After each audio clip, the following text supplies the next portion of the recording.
పవన్ కళ్యాణ్ గారు అలా ఉంటారు కాబట్టి నాకు తెలిసి అందరూ ఇష్టపడతారు. మళ్ళీ ఇంకా ఉన్న హీరోస్ అందరూ కూడా ఆల్మోస్ట్ ఆల్ అలా ఫ్రెండ్లీగానే ఉంటారు. చాలా మింగిల్ అవుతారు. చాలా జూనియర్ ఎన్టీఆర్ గారు కానీ, మహేష్ బాబు గారు కానీ, ఎవరైనా సరే ఆర్టిస్టులతోటి చాలా బాగుంటారు, చాలా రిజర్వ్డ్గా ఉంటారు. సో ఒక్క హీరో అని చెప్పలేం, ఆల్మోస్ట్ అలా అందరు హీరోస్ మాకు ఇష్టమే. ఓకే, అయితే మీరు చాలా మూవీస్లో యాక్ట్ చేశారు, ఇంకా యాక్ట్ చేయాలని ఉంది, ఇది ఫస్ట్ స్టెప్ మాత్రమే అన్నారు. సో ఇన్ని రోజుల్లో మిమ్మల్ని ఎవరైనా తొక్కేశారా?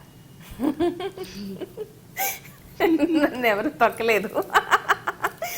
తొక్కడం ఇన్ ద సెన్స్ అంటే అవమానపరిచినట్లు కావచ్చు, ఎలాగైనా అంటే ఆ సిచ్యువేషన్ మీకు అలా అనిపించిందా? అలే వీళ్ళు నన్ను డౌన్ చేస్తున్నారే అన్నట్టుగా? లేదురా, అస్సలు అలా ఎప్పుడూ లేదు.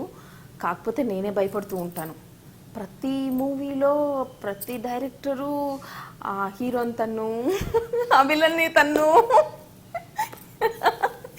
ఇలా కొట్టిస్తూ ఉంటారు. ఎప్పుడో నన్ను అందరూ ముసుకేసి కొట్టేస్తారు. మా ఆయన కూడా నవ్వుతూ ఉంటారు, కొట్టేసావా ఇవాళ తన్నొచ్చు, ఎవరిని తన్నొచ్చు, ఎవరో ఎప్పుడో నేను బాగా కొడతారు అని ఏడిపిస్తూ ఉంటారు. నాకు అలాంటి అనుభవాలు ఏవీ లేవు. కానీ కొట్టంగానే సారీ చెప్పేస్తాను నేను. అది నేను కావాలని కొట్టింది కాదు కదా, డైరెక్టర్ గారు చెప్తే చేస్తాం అంతే. సో వాళ్ళ మీద నాకు వ్యక్తిగతంగా ఎటువంటి ఇది ఉండదు కాబట్టి సో నేను సారీ చెప్తాను. వాళ్ళు కూడా పర్లేదంటారు, మరి లోపల ఏముంటుందో నాకు తెలీదు, కానీ బయటికి మటుకు పర్లేదంటారు. మహాత్మా టైంలో మటుకు శ్రీకాంత్ గారు ఏం తింటావమ్మా నువ్వు అంటే ఆయన్ని 6 feet లెగ్సి ఇక్కడ తన్నాలి.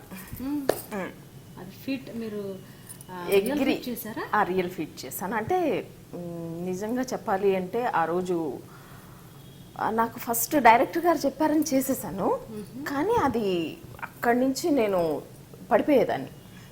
మా ఫైటర్స్ వాళ్ళందరూ నన్ను హెల్ప్ వెంటనే పట్టుకున్నారు. So I saved because of them.